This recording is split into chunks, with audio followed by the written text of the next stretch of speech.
She saved his restaurant without asking for a thing, so he gave her something nobody saw coming, not even his own grandson. Let me tell you about a moment that didn't just shake a small place in Portland, Oregon. It shook a young woman's entire sense of what kindness really costs. Tessa Rowan wasn't looking for trouble that morning. She was just trying to get to her shift at a small diner off Hawthorne Boulevard, the kind of spot where the coffee tastes a little burnt, but the regulars like it that way. She had her headphones in, her jacket pulled tight, and her mind on the tips she hoped to make later. Nothing fancy, nothing dramatic. But then she heard a crash, a sharp metallic clatter, followed by someone muttering in frustration. She looked over and saw an older man, late 70s, maybe early 80s, struggling with a stack of metal trays outside his own restaurant. His hands shook so badly that one tray had flipped right out of his grip and bounced across the sidewalk. That man was Franklin Morel. People walked around him. One woman stepped over the tray like it was nothing more than a piece of trash. Another guy glanced once, then went right back to scrolling on his phone. Tessa paused. She didn't know the man. She didn't even know the name of his restaurant. She just saw someone who clearly needed help. She pulled out her earbuds and hurried over. "You okay?" she asked. Franklin looked up with this mix of pride and embarrassment in his eyes. The kind older folks get when they want to pretend everything's fine, even when it's clearly not. "I'm fine," he said, bending down to grab the tray. But the moment he reached for it, his hand jerked, and the tray clattered again. Tessa crouched down and picked it up before he could try again. "You sure?" she asked. "Because I'm getting the feeling you're fighting those trays and losing." He let out a dry laugh. "They've got a mind of their own today." His voice was warm but tired, really tired. The kind of tired that didn't come from one rough morning, but from years of pushing through days that weren't easy. She stood and looked at the faded lettering on the window behind him, Morel's Grill. She remembered passing it every morning but never stopping long enough to see the strain on the man who ran it. "Let me help you," she said. "You don't have to," he replied. "I know, but I want to." For a moment, he stared at her like he was trying to decide whether accepting help was weakness or wisdom. Then he exhaled and stepped aside. "All right, thank you." Tessa stacked the trays, carried them inside, and set them on the prep counter.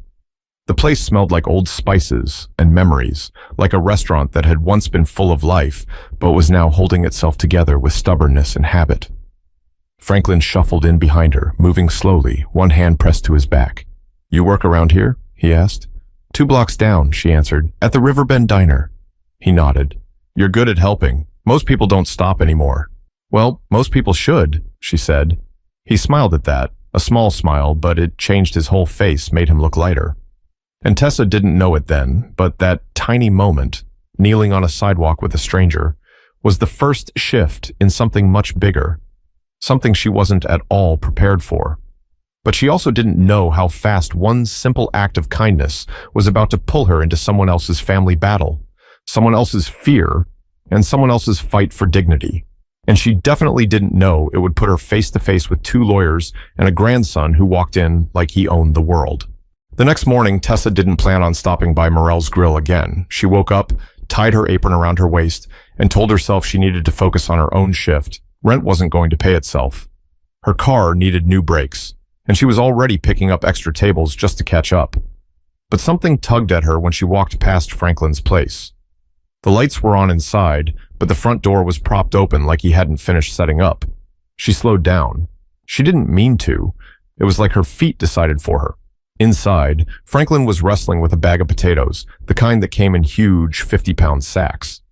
He had the top half lifted onto the counter, but his arm trembled as he tried to get the rest up. His face scrunched in frustration. He didn't see her standing there yet. "Morning," she said. Franklin startled so hard, he almost knocked the potatoes off the counter. "Oh, hey, didn't hear you walk in." "Yeah, I noticed," she said, stepping forward. "You need a hand with that?" He sighed. "I'm managing." "Looks like it," she teased gently, placing her hand on the sack before it could slip. "Let me." With a grunt, she hoisted the bag fully onto the counter. Franklin let out a low whistle. "You've got more strength than you look." "Years of lifting trays," she said. For a moment, they just stood there. The morning sun drifted through the windows, hitting the old tile floor with patches of soft light. The restaurant wasn't fancy. Older booths, a scratched counter, a fridge that hummed too loudly. But it had character, and it felt important, like a place someone once loved deeply. Franklin leaned against the counter. I used to have 3 cooks, 2 servers, and a kid who delivered orders to people who lived close by. We had lines out the door on Friday nights. What happened? She asked. He shrugged. People got older. Folks moved. My wife passed. And I guess the world moved faster than I could. His voice cracked slightly on the part about his wife, like he didn't want it to, but couldn't stop it. Tessa softened.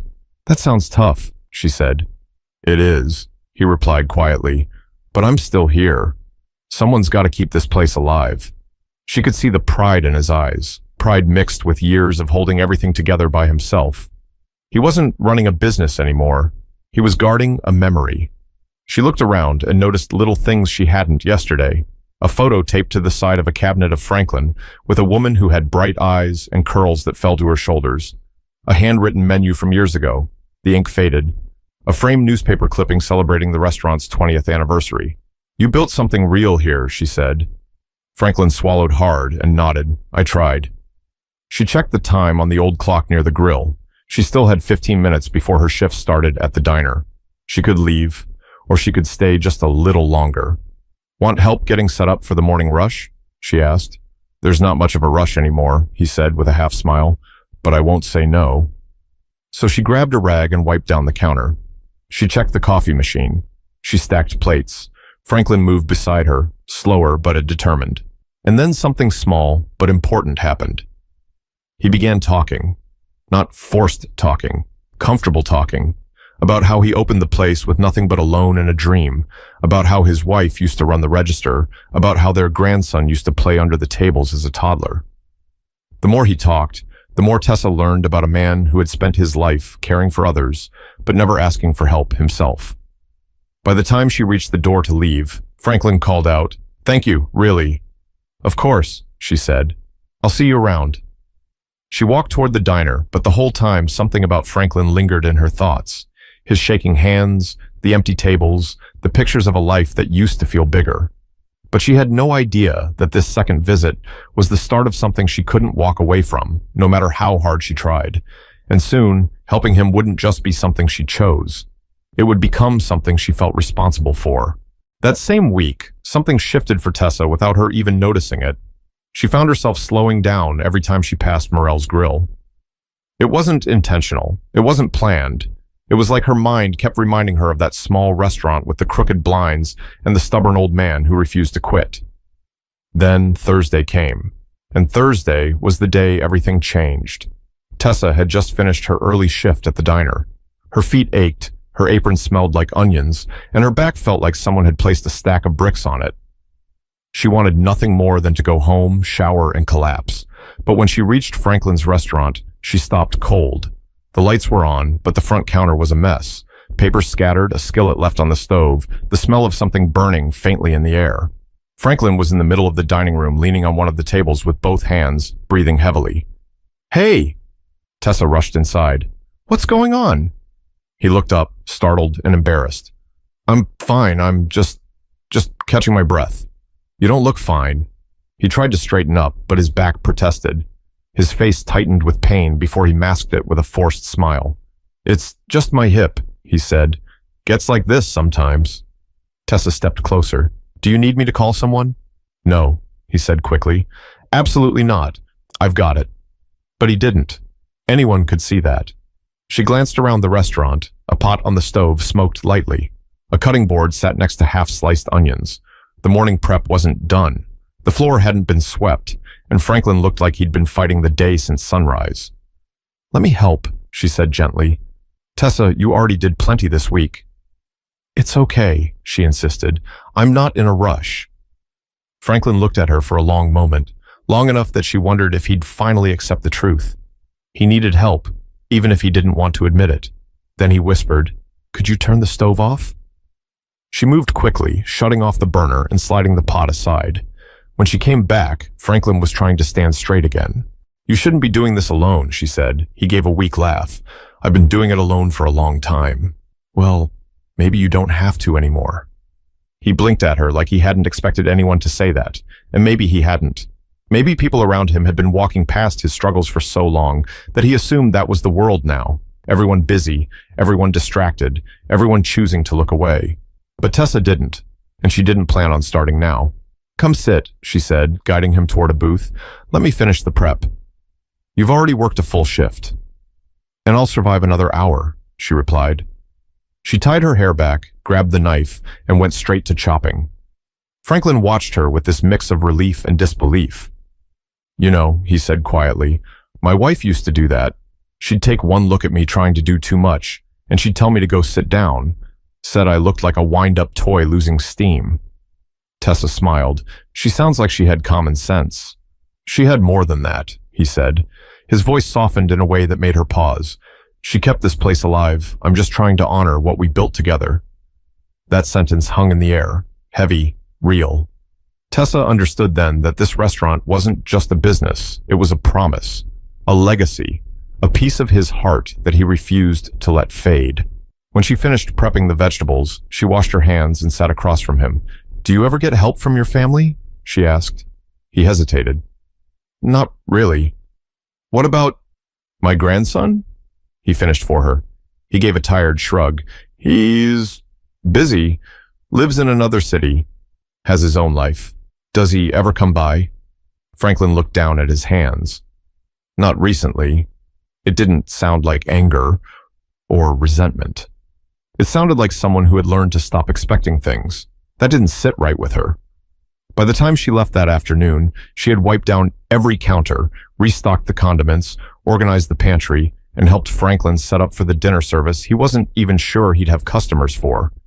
Outside, he followed her to the door. "Tessa, why are you doing this?" he asked. She shrugged, but her answer was simple and true. "Because I'd want someone to do the same for me." Franklin's eyes softened in a way she hadn't seen before. "You're a good person." "Just trying," she said. He nodded, but his voice cracked when he whispered, "Thank you." She waved and headed down the sidewalk, but something inside her felt heavier. Not in a bad way, just in a different way, like she'd taken on something important without realizing it. But she had no idea yet how much weight that responsibility would carry, or how deeply her kindness would entangle her in things she couldn't have predicted, because helping Franklin was about to become more than a choice. It would become a turning point she couldn't walk away from. Over the next couple of weeks, something changed inside Morel's grill. It wasn't loud or dramatic. It was quiet, steady, the kind of change you only notice when you stop and look back. Every morning, before heading to her own job, Tessa found herself stepping into Franklin's restaurant. It started small, helping him carry boxes, prepping a few vegetables, wiping down tables. But little by little, she began picking up more tasks. She refreshed the chalkboard menu outside. She reorganized shelves he hadn't touched in years. She even fixed the squeaky hinge on the back door by watching a tutorial on her phone.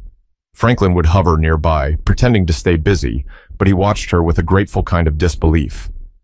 "You work fast," he said one morning as she swept the front entry. "I work in a diner," she replied. "Fast is kind of required." He smiled. "You know, the place feels different when you're here." "How so?" "Lighter," he said simply. She didn't know what to say to that, so she kept sweeping, but his words stayed with her. As the days passed, customers began trickling in again. An older couple who remembered the restaurant from years back, a delivery driver who grabbed lunch between stops, a group of construction workers who appreciated a cheap meal.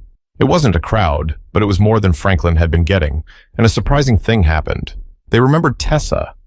Most days they'd ask, "Is that young lady here again?" Or, "She helping you today, Frank?" And Franklin would beam in this quiet, proud way. One slow afternoon, as Tessa refilled the salt shakers, she noticed Franklin rubbing his wrist with a wince that he tried to hide.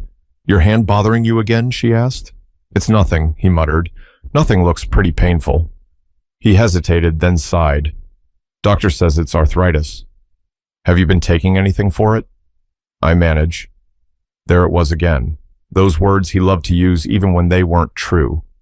She leaned against the counter. "You don't have to tough everything out." He chuckled. "Old habits."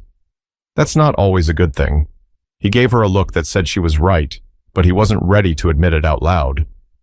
That same day, Tessa noticed something else, something she didn't bring up at first. There were envelopes stuffed between stacks of old receipts, bills he hadn't opened, notices from suppliers he hadn't responded to, and a letter from the landlord that looked more serious than the others. She didn't mention it. She wasn't sure it was her place, but the worry sat in the back of her mind like a tiny weight. Later that week, as she scrubbed the stovetop, Franklin sat down heavily in the closest booth. "You okay?" she asked. "Just tired," he said. "This place gets harder every year." "You ever think about taking a break?" she asked gently. "This restaurant is the last piece of my wife I still get to hold on to," he said. "If I let it go, I don't know who I'd be." Tessa walked over and sat across from him. "You're still you, Franklin. This place doesn't define you." He nodded, but she could tell he didn't fully believe it. A few minutes passed in comfortable silence before he looked at her with a strange expression, one she couldn't quite read. "What's that look for?" she asked. "I was thinking, you remind me of her," he said. "Not in how you look, in how you care. You don't rush people. You don't treat me like I'm some burden." She was the same way. Tessa swallowed hard. That means a lot, really. And it did, more than she expected. But later, as she headed home, something kept nagging at her. Maybe it was the unopened bills. Maybe it was the strain in Franklin's voice. Maybe it was the way he held on to memories like they were the only solid things left in his life. Whatever it was, it made her feel protective, attached, almost responsible. She didn't know how deep that feeling would pull her. She didn't know she was stepping into a story that had begun long before she arrived, and she definitely didn't know someone else had been watching from a distance, someone who didn't like her involvement at all. But soon, she'd learn just how far certain people would go to protect what they believed was theirs, and how quickly everything she'd built with Franklin could be twisted into something suspicious and dangerous. The day everything cracked open didn't start with warning signs. It didn't start with raised voices or tension in the air. It started with something simple. Tessa showing up early to help Franklin slice tomatoes. She walked into Morel's grill with her backpack slung over one shoulder and her hair tied back, expecting to hear Franklin humming to himself the way he did on good mornings. But instead, she found him sitting at the table closest to the window, staring at a paper he held in both hands. He didn't look scared. He didn't look angry. He looked defeated. "Franklin?" she asked softly. He folded the paper so quickly she barely saw the logo at the top. "You're early," he said, forcing a smile. "That doesn't answer my question. It's nothing important." But his voice cracked slightly, and Tessa knew better. She walked over, placed her hand on the back of the chair across from him, and said, "If something's wrong, you can tell me." He opened his mouth to respond, but that's when they heard it, the sound of expensive shoes tapping across the floor, steady and deliberate. A shadow stretched across the doorway, followed by the cold click of the door closing behind someone. Tessa turned. A tall man in a navy suit stood there, polished from head to toe, jaw set tight like he didn't have time for anything that didn't benefit him. His eyes scanned the restaurant once, landing on the dust on the window frame and the chipped tables before he even looked at Franklin. Behind him, two more men walked in black suits. Smooth briefcases, the type of men who used legal language the way most people use small talk. Tessa didn't know their names yet, but the man in front, the one who walked like he was taking possession of a room, she learned soon enough that this was Derek Morel, Franklin's grandson. "Grandpa," Derek said sharply. "We need to talk." There was no warmth, no smile, not even a hint of concern in his voice. Tessa straightened, Franklin's fingers tightened on the edge of the table. "I wasn't expecting you," Franklin said quietly. "Obviously," Derek replied, surveying the restaurant again with mild disgust. "I figured I should finally see what's been going on here. And," he added, nodding toward the two lawyers behind him, "I brought people who can help us get everything sorted." The closest lawyer stepped forward with a business casual smile that didn't reach his eyes. "Mr. Morel, we're here to assist with some documentation concerning the property." Tessa didn't like the tone one bit. Franklin cleared his throat. "I told you before, I'm not selling." Derek's head snapped toward him. "Grandpa, you can't keep this place running. Look at it. You're wearing yourself out. This is unsafe. You should have closed this place years ago." "That's not your decision to make," Franklin said, trying to keep his voice steady. Derek's gaze shifted, sharply, almost with suspicion, toward Tessa. And you must be the reason he's suddenly refusing every offer, he said. Tessa blinked. Excuse me? Who are you? Derek asked, ignoring the annoyance in her voice. She helps me sometimes, Franklin said quickly. She's a friend. A friend, Derek repeated, the word dripping with doubt. Right. One of the lawyers opened his briefcase and placed a stack of documents on the table. The sound echoed through the restaurant like a warning shot. Mr. Morrell, the lawyer began, we've drafted preliminary agreements in case you decide to move forward with selling the property. It's in your best interest. You're of advanced age. Your health is... That's enough, Tessa snapped. All three men turned toward her, clearly surprised she would interrupt. You don't get to talk to him like that, she said. Derek stepped closer. This is a family matter. Then maybe act like family, she shot back. His jaw tightened, and for a moment it looked like he was about to argue, but then his eyes narrowed, studying her as if trying to place her role in this. How long have you been coming here? He asked. Long enough, she said. And what exactly is your interest in this restaurant? Derek asked. My interest, she replied, is that Franklin is being pushed into decisions he doesn't want to make. That's your opinion, he said, not your place. Maybe not, she said, but you haven't been here.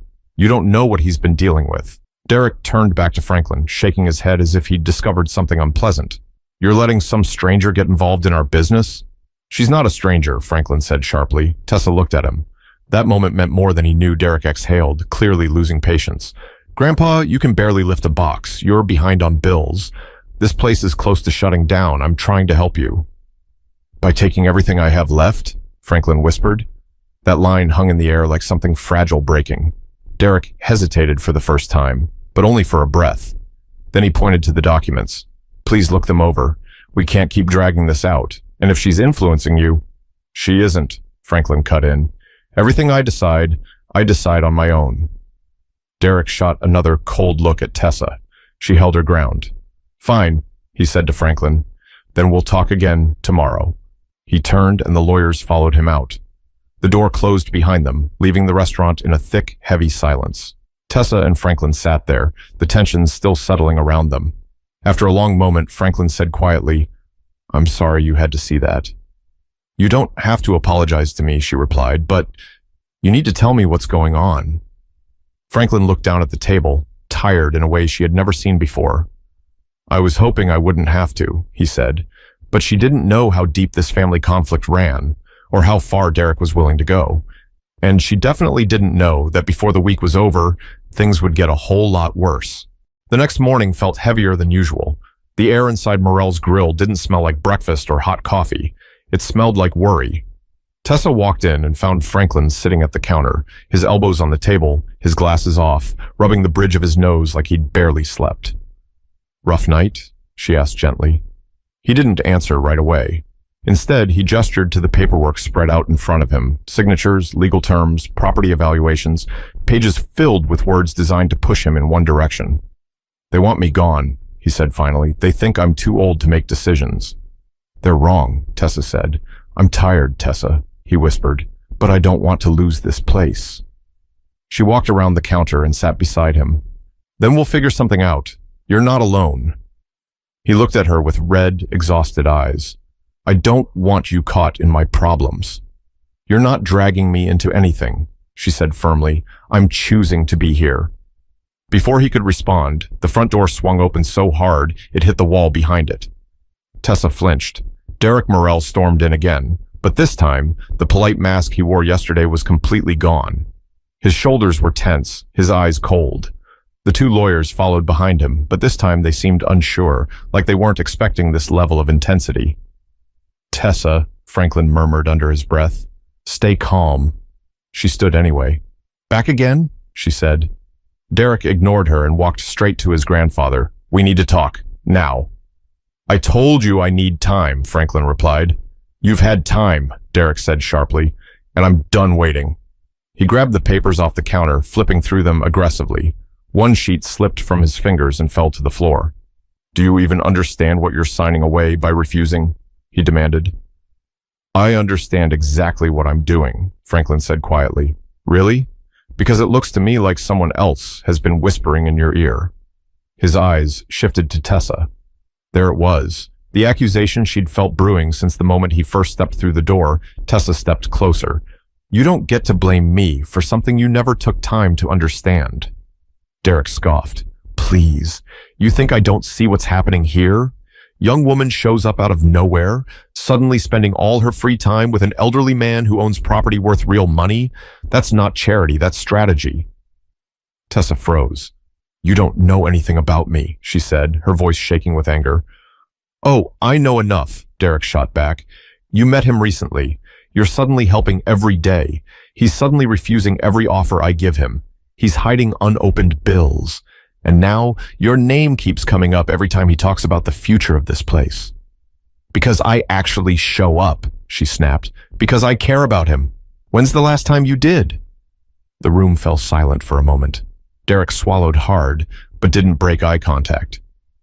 I don't need you lecturing me about my own family, he said. Someone has to, she said. The closest lawyer stepped forward, clearing his throat. Mr. Morrell, perhaps we should... No, Derek interrupted.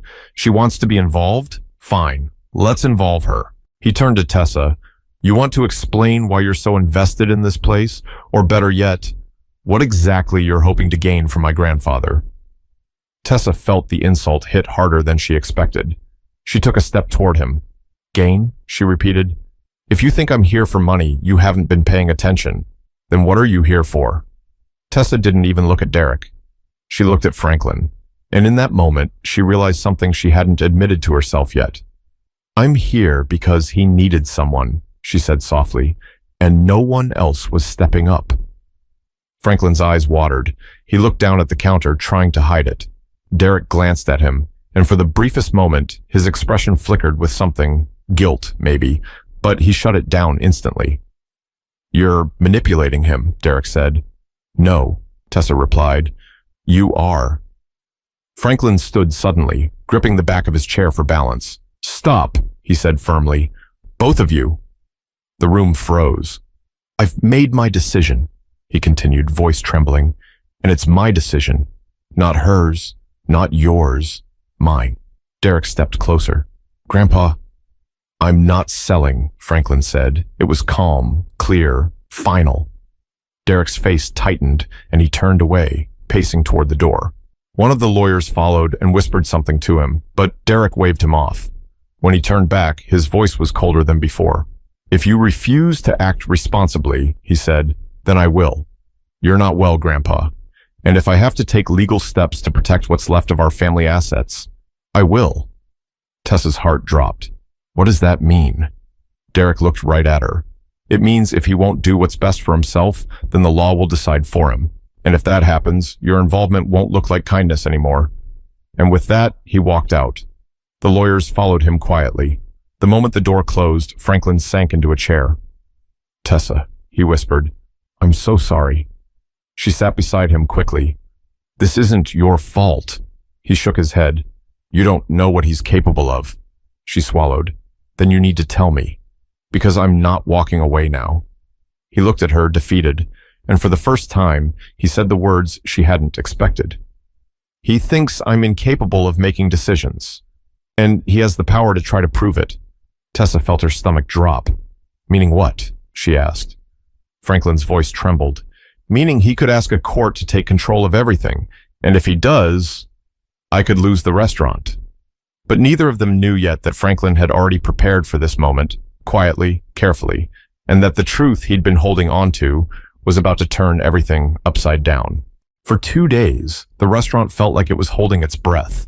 Tessa kept showing up, helping with prep, sweeping the floors, checking on Franklin more than she admitted.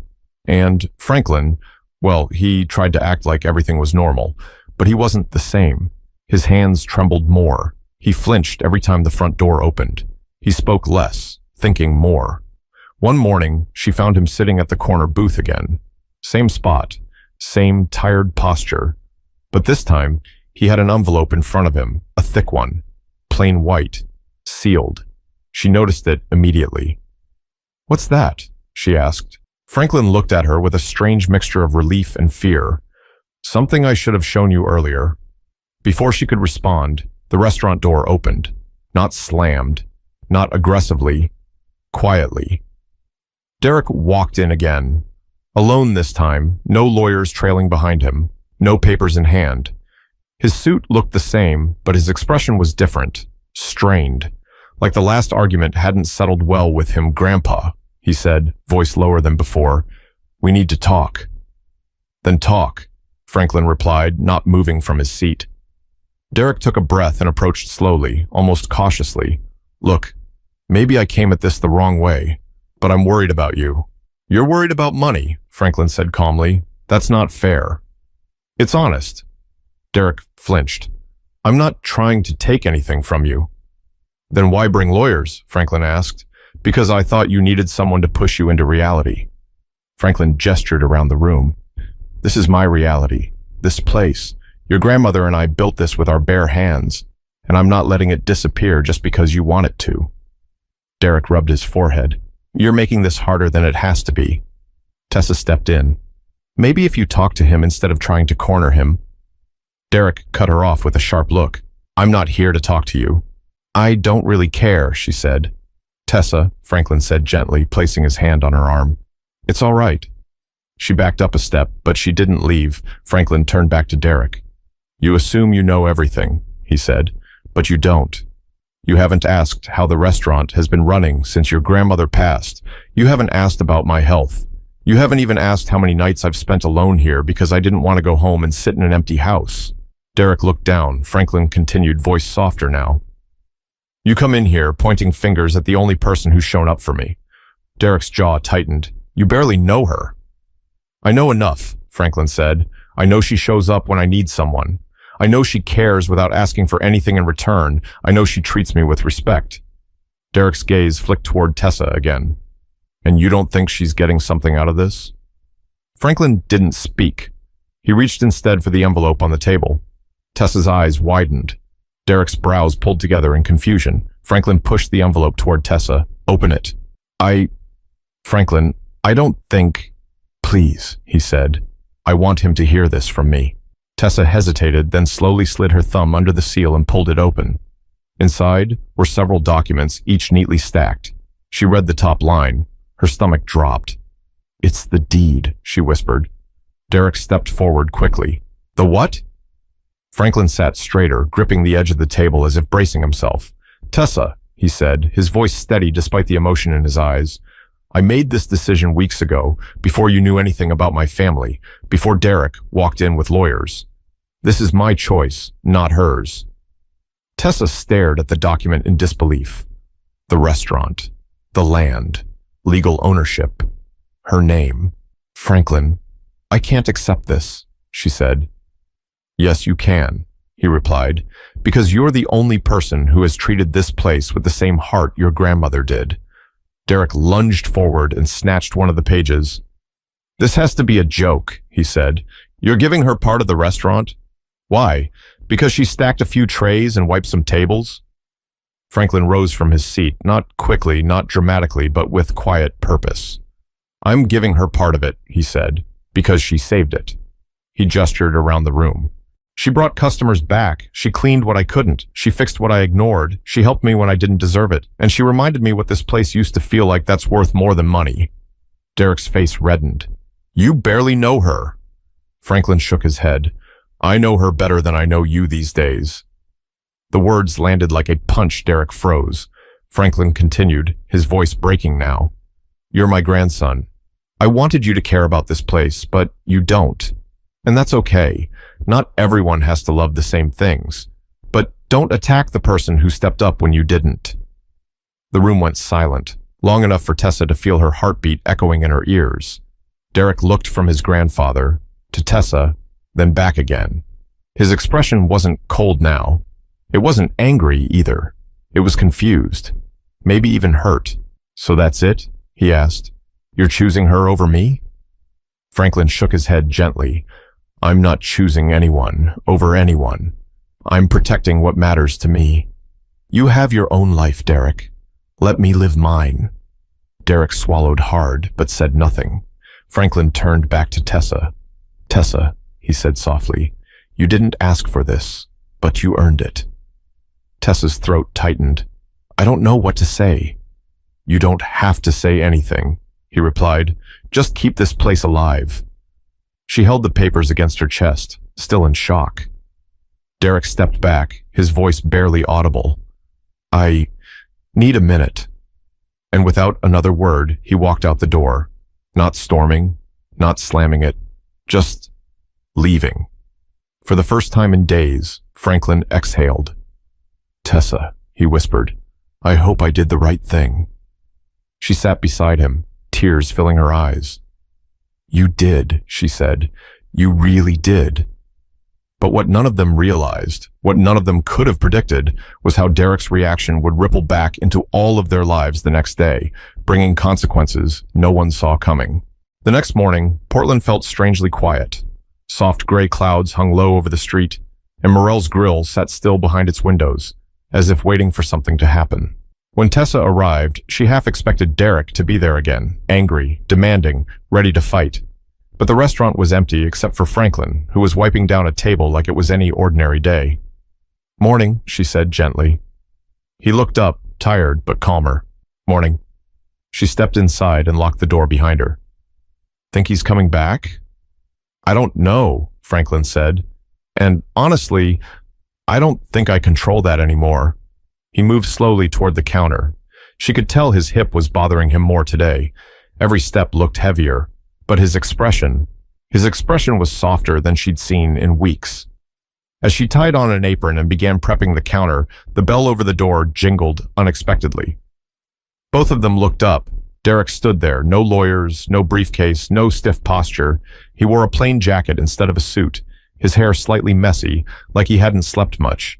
His eyes weren't sharp or judgmental. They were tired. Grandpa, he said quietly. Franklin didn't respond right away. He reached for the back of a chair, steadying himself. Tessa didn't say anything either. She stepped aside just enough to give them space. Derek took a slow breath. I was wrong yesterday. Silence. Franklin blinked in surprise, but he didn't speak. Derek continued. I came in here thinking I was helping, but I didn't listen. Not once. I didn't ask what you wanted. I only thought about what made sense to me. He looked around the restaurant, really looked this time. The old booths, the framed photos, the faded menu boards, the grease stains on the wall behind the grill, all the things he had ignored before.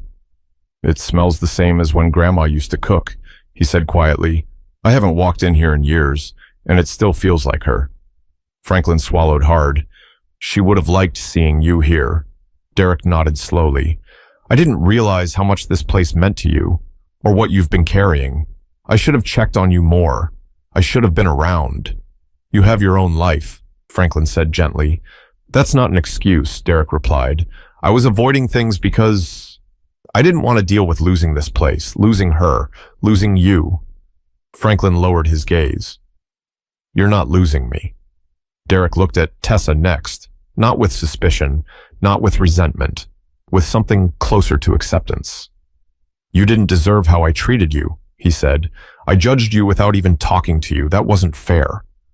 Tessa didn't know what to say. She just nodded. You helped him when I didn't, Derek said. I may not have liked it, but it's true, and I'm grateful for that.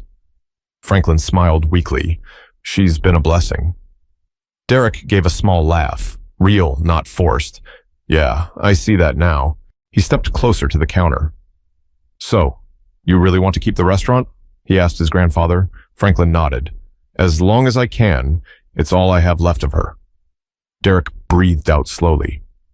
Then I want to help you keep it. Tessa's eyebrows lifted. She hadn't expected that Franklin looked stunned. You would do that? I should have done it sooner, Derek said, but I'll do better. He turned to Tessa. And if you're still willing, I'd like to work with you. Grandpa trusts you. If he wants you here, then I want us to figure this out together. Tessa hesitated. She wasn't looking for credit. She wasn't looking for ownership. She wasn't looking for a fight either. All she wanted was the same thing Franklin wanted. A chance for this place to breathe again. I'm in, she said softly. As long as Franklin is. Franklin wiped at his eyes. I don't know what I did to deserve either of you. Derek stepped forward and hugged him.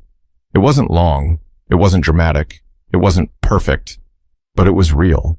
And Tessa felt something inside her loosen, a tension she didn't even realize she'd been holding on to. They spent the next hour sitting around a booth talking things through, not legally, not strategically, just honestly.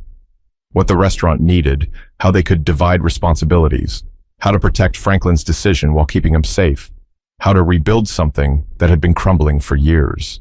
When the conversation ended, Derek asked quietly, "You're sure about giving her part of the restaurant?" Franklin nodded. "She earned it." Derek accepted that without an argument. It meant more than anyone said out loud. By noon, they opened the doors. Customers trickled in. The grill sizzled. The smell of onions and spices filled the air.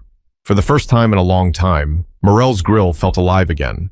Not because of the building, but because the people inside finally stopped pulling in different directions. Later that evening, when Tessa walked out into the cool air, Franklin called after her. "Tessa." "Yeah?" He smiled softly. "Thank you for saving more than just a restaurant." She smiled back. "Anytime." And she meant it. Because kindness doesn't disappear. It circles back. It grows. It creates moments that change people, sometimes gently, sometimes painfully, but always powerfully. Sometimes it takes one person to show up. Sometimes it takes two people to admit they were wrong. And sometimes it takes all three to rebuild something worth keeping. Kindness doesn't make you weak. It makes you the reason someone else doesn't fall apart. Now, before you scroll away, ask yourself, who in your life could use a little help today? Who needs you to show up, even in a small way? Because you never know. Your kindness might be the moment that saves someone's entire world.